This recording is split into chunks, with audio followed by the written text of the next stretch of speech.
Speaker, it's a pleasure to rise on the National Electricity Victoria Amendment VicGrid Bill of 2024, and I really do thoroughly enjoy rising on this bill off the back of yesterday's wind energy bill, because we've had a lot of talk in this chamber and there has been a lot of wind in this chamber and a lot of hot air coming from this side of the chamber, but for all the hot air being generated by those opposites, they're not generating any power. They're not generating any power. They're not generating any power for their Leader of the Opposition, they're not generating any power for their divided party room, and they're not deriving any power from the Victorian people by continuing on with this illogical, prehistoric position, which is denying the science of climate change and denying the need for us to move towards a renewable energy future. And the other thing I note, Acting Speaker, is the numbers don't lie. The numbers speak for themselves. As we on this side of the House increase our investment and increase our commitment to renewable energy, the number of Labor MPs in this chamber, funnily enough, increases. There's 55 of us the last time I checked. And you know what? As we decarbonise and as we drive down carbon emissions across the state, you know what else goes down? The number of Liberal MPs in this chamber. So I think there's a strong correlation in the political science of supporting renewable energy and actually getting outcomes at the ballot box and taking real action on climate change. So good luck with the hot air on that side of the House. We're getting on with what the Victorian people voted for over here. And in that respect, I do support the efforts of this bill, which are all about taking real action and meaningful action on climate change by connecting our future renewable energy zones to the Victorian power grid. And it's all about ensuring that we keep the lights on for businesses, workers and families as we transition towards that renewable energy future by positioning Victoria to be the renewable energy hub and capital of the country. And of course, while we're doing that, it's all about making energy more affordable and accessible and secure for Victorians and creating a new wave of jobs for the regions of the member for Lowen, the member for Nepean, and a lot of the regional MPs, the member for Mildura, where a lot of these renewable energy zones are actually going to be embedded. I find it absolutely ironic that as regional MPs, they're actually advocating against jobs in their own region. They're actually advocating against jobs. They're advocating against renewable energy infrastructure, renewable energy power lines, which this bill is all about. They're going to be constructed in their respective regions, so they're against union jobs. Order. They're against union jobs in their regions. They're against unions representing safe jobs, safe and secure jobs in their regions. Let the record show that, Acting Speaker.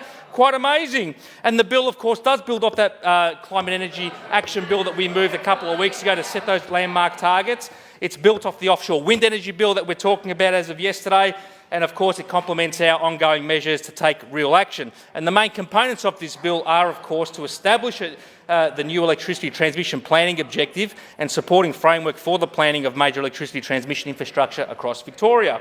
And it's also to establish the interim measures to enable the CEO of VicGrid to support the delivery of high-priority electricity transmission projects such as the Victoria-New South Wales Interconnector, the Marnus Link, the Western Renewable Energy Link and transmission connections to offshore wind projects, which we were talking about yesterday. It's about the provision for cost recovery of VicGrid activities in the electricity transmission infrastructure planning and project development as the industry standard.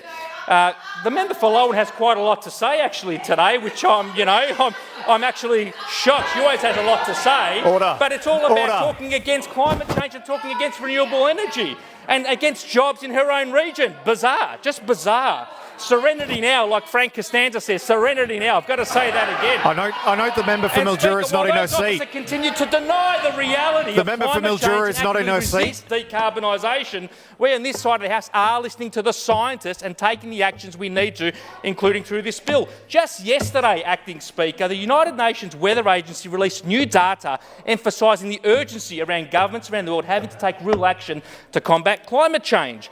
The UN's State of the Global Climate Report of 2023, released yesterday, I refer the members opposite to have a read of it. I can send them a link, no problem. it showed that 2023 was the warmest year on record, with global average surface and near-surface temperatures at 1.45 degrees above the pre-industrial levels. On an average day in 2023, nearly one-third of the ocean's surface was gripped by a maritime heat wave, harming vital ecosystems and food systems. And observed concentrations of the three main greenhouse gases, carbon dioxide, methane and nitrous oxide, reached record levels in 2022 and again increased globally in 2023. As the UN Secretary-General Antonio Guterres said, sirens are blaring across all major indicators, with some records not just chart-topping, but they're chart-busting, and changes are speeding up. Speaker, according to the UN, fossil fuels, coal, oil and gas are by far the largest contributors of global climate change, accounting for over 75% of global greenhouse gases emissions, and nearly 90% of all carbon dioxide emissions being responsible for compounding global warming issues. And Speaker, the good news, however, in the report, and I refer the members opposite to this section of the report, I genuinely do, is that as of 2023, the report showed that renewable energy capacity across the globe soared by more than 50%, now totalling 510 gigawatts, the highest observed rate in 2 decades. And the report stated that the surge in renewable energy generation, primarily fuelled by solar, wind and the water cycle, has positioned the renewable energy sector as the leading force in climate action and achieving decarbonisation goals. And Speaker, that's why I am proud to be part of an Allen Victorian Labor Government that is leading the nation, and indeed many jurisdictions around the world, when it comes to taking this real action on climate change to drive down our emissions and move us towards a renewable energy future. As of 2021, the main source of Victoria's emissions was burning fossil fuels like coal, oil and gas, which equated to around 51% of our state's emissions. However, since 2014, we've taken that real action to decarbonise at the fastest rate in the nation. We've driven down our emissions by 32.3%. We've grown the share of energy generation that comes from renewables to 39.3% of the state's energy generation, all the whilst growing our economy, growing jobs by 42.8%. We can actually do that, Speaker. We can invest and progress towards renewable energy and grow the economy and grow jobs in the regions too, where unemployment, by the way, is at record low levels. As we on this side of the House do this, the Liberals, of course, are stuck in the past with their heads buried in the sand.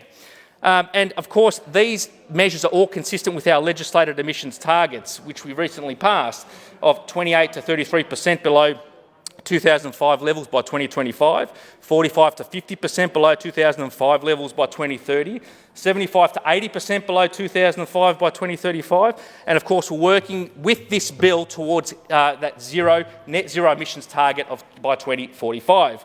And along with that, we've invested $3 billion into renewable energy infrastructure. We've also set forward some of the most ambitious renewable energy targets in the nation and in the world.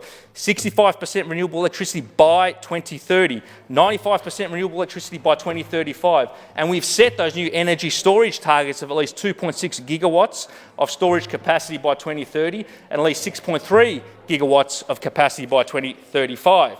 But underpinning each of these targets and measures will be our capacity to oversee an unprecedented growth in Victoria's renewable energy sector generation, which needs to be connected to the broader Victorian electricity grid, which this bill will play the crucial part in achieving. And we are undergoing one of the most rapid transitions towards renewable energies in the world. As I said, we're working hard to reach those targets. But to get this cheaper, cleaner and more reliable renewable energy sources to people's homes and businesses across the state, we need to modernise and expand the electricity grid. The current legislative framework was never designed to accommodate a transformation of this scale. The last time we built a major new transmission line was more than 30 years ago. The member for Narrabeen likes his history. It was 30 years ago, member for Narrabeen, that we built the last transmission line before the Liberals sold off our energy assets. The current arrangements simply aren't fit for purpose. They don't allow for the planning and investment we need for the future, and they don't hold those private companies that the Liberals are best mates with that build and own these transmission assets to account. They don't hold them to account, Speaker. And they don't properly account for land use, and most importantly, they don't bring local communities and traditional owners with them as part of the process. The bill will address these issues by implementing an entirely new way to plan and develop transmission renewable energy zones in Victoria, known as Victorian Transmission Investment Framework. And Speaker, of course, we know on this side of the House where the sun shines, where the wind is strongest. It's in those renewable energy zones that we've designated in central northern Victoria, in the Shepparton region, in the Gippsland region, in the Murray River corridor down to Bendigo, the Ovens-Murray region, southwest Victorian region through Portland, and the western Victorian region up to Horsham in the members' electorate. These renewable energy zones have been identified and recognised by government and industry as the areas across the state with the greatest potential for accommodating and operating baseload renewable energy power. And again, as I said, where we can harness the wind, the sunshine, the rain, the tides, the waves and the geothermal heat, and to provide for the state's future energy needs. Speaker, I commend this bill to the House. It's all about taking that real action which the Liberals are in denial about and it forever will be.